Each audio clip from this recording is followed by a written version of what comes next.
Let's try to solve this equation. हमने ethane की combustion का इक्वेशन लिया है जिसमें हमने ऑक्सीजन की प्रेजेंस में ईथेन को बर्न किया है। कार्बन डाइऑक्साइड और हाइड्रोजन जो है उसके प्रोडक्ट्स हैं। और इक्वेशन ऑब्वियसली बैलेंस्ड नहीं है क्योंकि लेफ्ट साइड पे आप राइट साइड पे देखेंगे कार्बन और राइट साइड पे कार्बन, इसी तरह हाइड्रोजन ऑक्सीजन अनबैलेंस्ड है। और इनको बैलेंस करने के लिए ज़रूरी है कि हम नंबर्स को प्लेस करें in front of all of this molecules. और बैलेंस करने का रीज़न होता है because you need to make it consistent with law of conservation of mass. Reactant side का टोटल मास या total number of atoms product side के total mass और total number of atoms से match होने चाहिए। तो हम यहाँ एक यूनिक अप्रोच देखेंगे इसे बैलेंस करने का।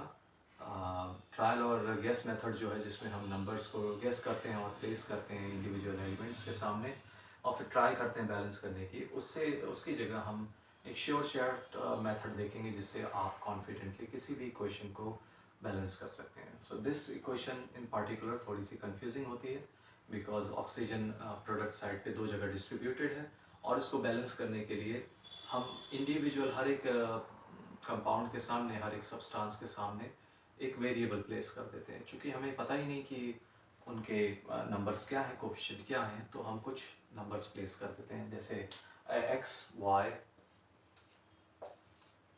जेड एंड डब्ल्यू। इसकी जगह आप कोई भी वेरिएबल ले सकते हैं, ए बी सी और डी।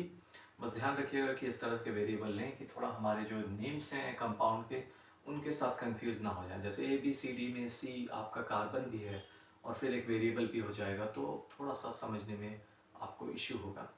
अदरवाइज अब यहाँ पे हम वही अप्रोच फॉलो करते हैं जो लॉ ऑफ कंजर्वेशन में हमें बताया गया है। लॉ ऑफ कंजर्वेशन ऑफ मास में हम रिएक्टेंट साइड के टोटल नंबर ऑफ एटम्स को प्रोडक्ट साइड के टोटल नंबर ऑफ एटम्स की इक्वल दिखाते हैं और वो भी एक एक एलिमेंट करके। तो पहले चलो कार्बन पे फोकस करते हैं।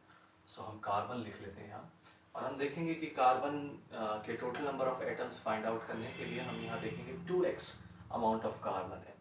सो फॉर्मूले में 2 लिखा हुआ है पर हमने आगे x सब्सटीट्यूट कर दिया था तो दोनों मल्टीप्लाई हो जाएंगे।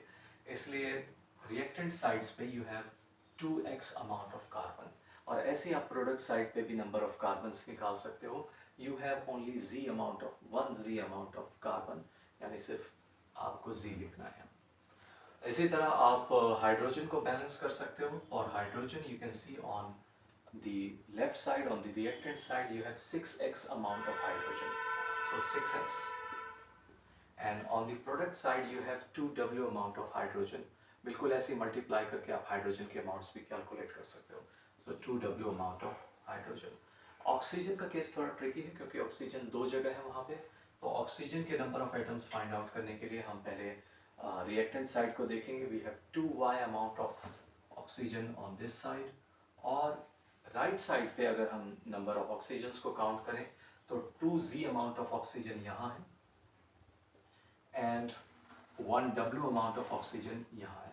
So you have 2z plus w amount of oxygen on the product side. तो दो जगह ऑक्सीजन इसलिए प्लस लगा के आपको दो जगह लिखना पड़ेगा उसे। अब इसे किसी कॉम्प्लेक्स कैलकुलेशन से कैंसिल करके एलिमिनेशन से सब्सटीट्यूशन से सॉल्व नहीं करना है, बल्कि सिंपली हमें एक गेस लेनी है कि किसी भी एक वेरिएबल को x, y, z या w को you will assume it as 1 और फिर उसकी मदद से बाकी सारे वेरिएबल को निकालने की कोशिश करोगे।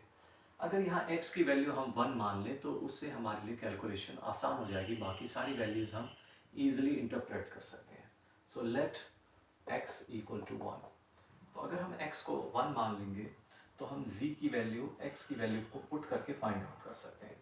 z equal to 2 into 1 and that is 2। इसी तरह हम w की वैल्यू को अगेन x की वैल्यू पुट करके फाइंड कर सकते हैं। So 2w equal to 6 times 1 which is 6 and then 2 से हम डिवाइड भी करेंगे। सो w इक्वल टू 3 और ऐसे ही हम y की वैल्यू को फाइंड आउट कर सकते हैं यूजिंग z एंड w जो अभी हमने फाइंड आउट किया है। So 2y equal to 2z। So z की वैल्यू हमने 2 फाइंड आउट की प्लस w और w की वैल्यू 3 फाइंड आउट की। सो दैट इज 7 बट 2 से डिवाइड करना पड़ेगा because this is 2y। So y is 7 over 2। अब हमें सारे नंबर्स मिल गए हैं। We have x, y, z and w। तो हम रिप्लेस कर देते हैं इन x, y z और w को उनकी जगह पे। सो x की जगह हमने 1 माना था, तो उसकी जगह कुछ लिखने की ज़रूरत नहीं, 1 को नहीं लिखते हम। y की जगह हमें 7/2 मिला है। अब ये फ्रैक्शन में है, पर कंफ्यूज मत होइए, अगले स्टेप में हम इस फ्रैक्शन को भी रिजॉल्व करेंगे। z की जगह हमें 2 मिला था, तो हम इस z को हटा देंगे और इसकी जगह 2 लिख देंगे। और w की जगह हमें वैल्यू मिली थी 3, तो उसको हटा के हम उसकी वैल्यू को 3 कर देंगे। सो इस तरह हमने इन एलिमेंट्स में नंबर प्लेस कर दिए। अब इस फ्रैक्शन को हटाने के लिए, इस डिनोमिनेटर को रिमूव करने के लिए, all you have to do is multiply the whole equation by 2, ताकि यहाँ नीचे से 2 हट जाए।